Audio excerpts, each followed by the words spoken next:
Good morning students. हम पढ़ रहे थे हिस्ट्री का chapter 5 devotional paths to divine. तो इस चैप्टर में हमने यहाँ तक डिस्कस कर लिया था। आज हम पढ़ेंगे यहाँ से the number of Baba Nanak's followers increased through the 16th century under his successor होता भी जब किसी की मृत्यु के बाद उसकी जो राजगद्दी को संभालता है, यानी जो आने वाले उत्तराधिकारी होते हैं उसको बोलते हैं सक्सेसर। तो जो बाबा नानक देव थे उसके धीरे धीरे जो उसके फॉलोअर्स थे, उसके अनुयायी थे, वो बढ़ते गए और 16th सेंचुरी तक मतलब काफ़ी वहाँ पे ग्रोथ हो गई थी, बहुत सारे उनके अनुयायी हो गए थे। They belong to a number of caste but traders, agriculturalists, artisans and craft person predominated. तो इसमें कौन कौन से अलग अलग कास्ट के लोग थे, व्यापारी भी थे, इसमें किसान लोग भी थे, आर्टिशन जो कलाकार लोग थे, और जो क्राफ्ट पर्सन जो हाथ से चीज़ों को बनाते थे। प्रीडोमिनेटेड मतलब प्रबल रूप से उन्होंने गुरु नानक का समर्थन किया।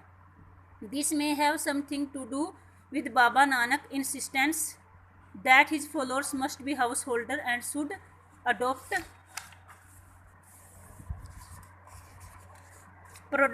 Productive and useful occupations. तो धीरे धीरे जो बाबा रामदेव के जो अनुयायी थे उन्होंने प्रोडक्टिव और यूजफुल ऑक्यूपेशन धीरे धीरे अपने काम करना शुरू कर दिया था। इट मीन्स कि वो ये नहीं थे कि अनुयायी बन के बस उनको ही फॉलो करते रहे, बल्कि उन्होंने अपनी गृहस्थी को भी संभाला और अपने काम भी करे। They were also expected to contribute to the general funds of the community of followers. और जो उनके अनुयायी थे उनसे ये भी उम्मीद रखी जाती थी कि वो अपनी कमाई में से कुछ दान दें अपनी कम्युनिटी के लिए। By the beginning of the 17th century, 17वीं शताब्दी की शुरुआत में, द टाउन ऑफ रामदासपुर, जिसको कि आज हम अमृतसर के नाम से जानते हैं, तो 17th सेंचुरी में उसको रामदासपुर बोलते थे, had developed around the central gurdwara called Harmandir 1606। तो 1606 में वहाँ पे गुरुद्वारे की स्थापना की गई, जिसको कि हरमंदिर के नाम से जाना जाता है। The Sikh movement began to get politicised in the 17th century. 17वीं शताब्दी में ही जो सिख धर्म था यहाँ पे राजनीति की शुरुआत हुई। A development which culminated in the institution of Khalsa by Guru Gobind Singh in 1699।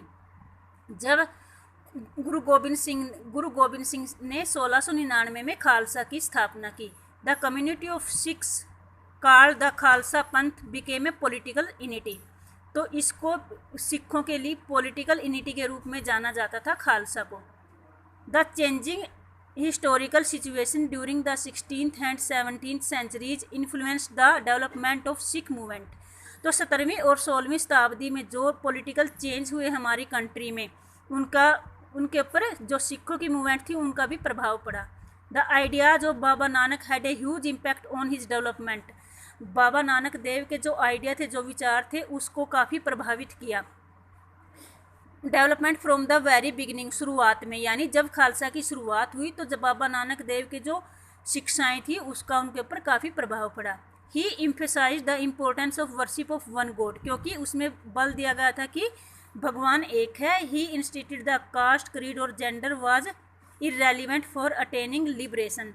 तो अगर हमें भगवान की शरण में जाना है तो वहाँ ये नहीं है कि आपकी कास्ट देखी जाएगी, जाति देखी जाएगी, आपका क्रीड, आपका पंथ क्या है वो देखा जाएगा, आप लेडीज हो या जेंट्स हो ये देखा जाएगा, बल्कि वहाँ पे स्वतंत्रता थी कि खालसा में कोई भी आ सकता था।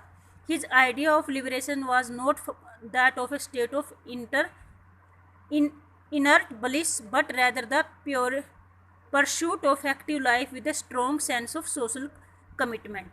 कि उसमें ये नहीं था कि आप सन्यासी बन के यहाँ वहाँ घूमते रहो, बल्कि आप उसमें अपनी भगवान की सेवा के साथ साथ आप अपनी सोशल लाइफ को भी पूर्ण रूप से प्रतिबद्ध रूप से जी सकते थे। He himself use the term नाम, धन एंड इंसान for the essence of his teaching. उसने अपने टीचिंग में क्या क्या, मतलब अपनी शिक्षाओं में किन किन वर्डों का यूज किया? नाम, दान एंड इंसान, which actually meant right worship, welfare of other and purity of conduct. कि एक भगवान की पूजा करो, वेलफेयर ऑफ अदर, दूसरों की भलाई करो, और प्योरिटी ऑफ कंडक्ट, और आपके व्यवहार में पवित्रता हो। ठीक है, ऐसा नहीं कि आप वैसे तो मंदिरों में घंटियाँ बजाते रहो और आपके मन में जो है वो मैल भरा हो। तो मतलब सबसे पहले आपके विचार पवित्र होने चाहिए, तभी आपकी भक्ति संपूर्ण होती है।